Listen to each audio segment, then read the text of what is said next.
Hey, welcome back to our Limitless series. Today we have a question from Janet. Runners out there, pay attention. Janet, what's on your mind?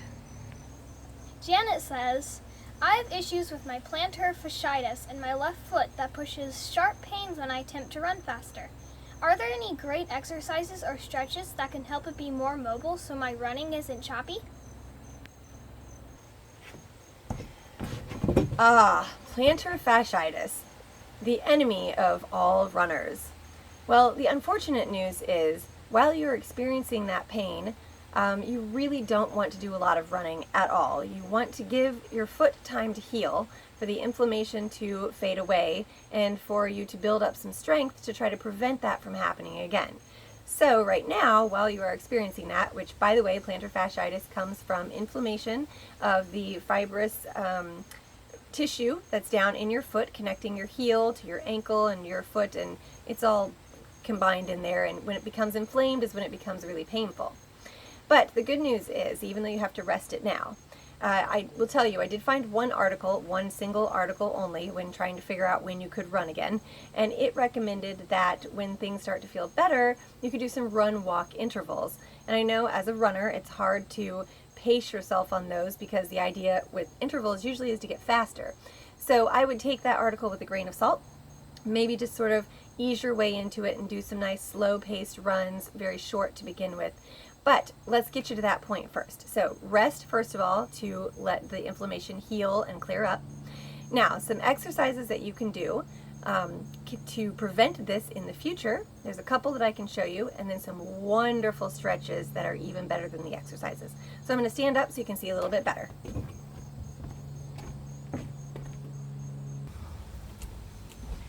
All right, there are two really great exercises you can do, and it just occurred to me your question was your left foot, but I've arranged this so I can show you on the right foot, but it doesn't matter, it's the same exercise no matter the foot. So, I'm going to lift my foot up, but you wouldn't have to do this naturally. You could keep it down low, but this way you can see. We're talking about inflammation all through here, so what we want to do when it starts to get better is strengthen the ankle and the bottom of the foot with some very simple foot flex and point, okay? So you can probably do this now. I wouldn't overdo it because that's going to, again, build up that inflammation and that pain. So that's your basic. Now one of the other things you can do, squeeze and flex. And I'm not sure if you can really see that, so I'm going to move up a little bit here with your toes. Squeeze your toes and release, and then flex. Squeeze and flex. Okay, those two are your basic exercises. Now when you're ready to build up a little bit more, it's the same motion that you were doing here, but you're going to turn it into a calf raise. Okay, and one thing you can really do to get a nice stretch is actually do these on the stairs so that you're able to get that extra, so you go up and then you can get that extra stretch on the way down. And then another one you can do, which I don't have anything to show really, but it's the same toe gripping. You put actually like a cloth down on the floor and you grip that cloth with your toes and then pick it up, take it over, set it aside, pick that up on the ground, bring it over, set it aside. You don't really have to bring it over anywhere. Just the idea is, oh, I have a sock. The idea is just that you are gripping with your toes, pick it up, set it down, release. Again, you can drop it from here and pick it up, or you can keep it in those toes and then drop it down again. All right, so those are gonna be your top two exercises that you can do. Now, stretches. You can start doing these now, even with a little bit of inflammation. But I definitely would recommend doing this first one all the time, even when that inflammation's gone, when their foot is feeling better, when the plantar fasciitis is gone. The most wonderful thing you can do is stretch your feet before you get out of your bed. So you're laying in bed, you're nice and relaxed, you've just woken up, your body is stiff, but it's relaxed because you've been in bed, sleeping in basically the same position for multiple hours. Same idea that we just did, only this time you're going to flex your foot and pull those toes back. Okay, the idea is that you're going to get a nice stretch all down the middle of your foot there. One thing that I love to do, I'll do that a couple of different times, just laying there on your stomach or your back or your side, but then I'll go around to my stomach. So I'm laying on my stomach and my feet are back behind me. I'll tuck my toes under into the bed and press my heel back, and you can have a really, really beautiful stretch right along the sole of your foot. It feels amazing, and it helps loosen your foot to prevent any inflammation happening throughout the day to help prevent that plantar fasciitis.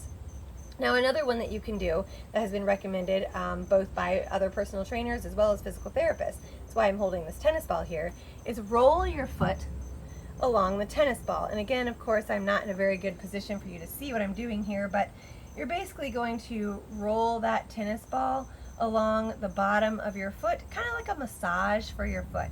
You don't want to do this too hard because then that can cause injury or tears. Just lightly, so you get that nice little relaxing massage. Once again, the idea is it's going to loosen up a little bit of any tight tendons or ligaments that might be happening in your foot that are going to lead to plantar fasciitis. So there you go. You've got a couple of progressive exercises you can do when it starts to feel better, and you've got a couple stretches that you can do anytime you want. Again, focus on the bottom of your foot and your ankle in the morning when you're stretching those feet out, and then this tennis ball feels amazing pretty much any time of day. Don't overdo it though.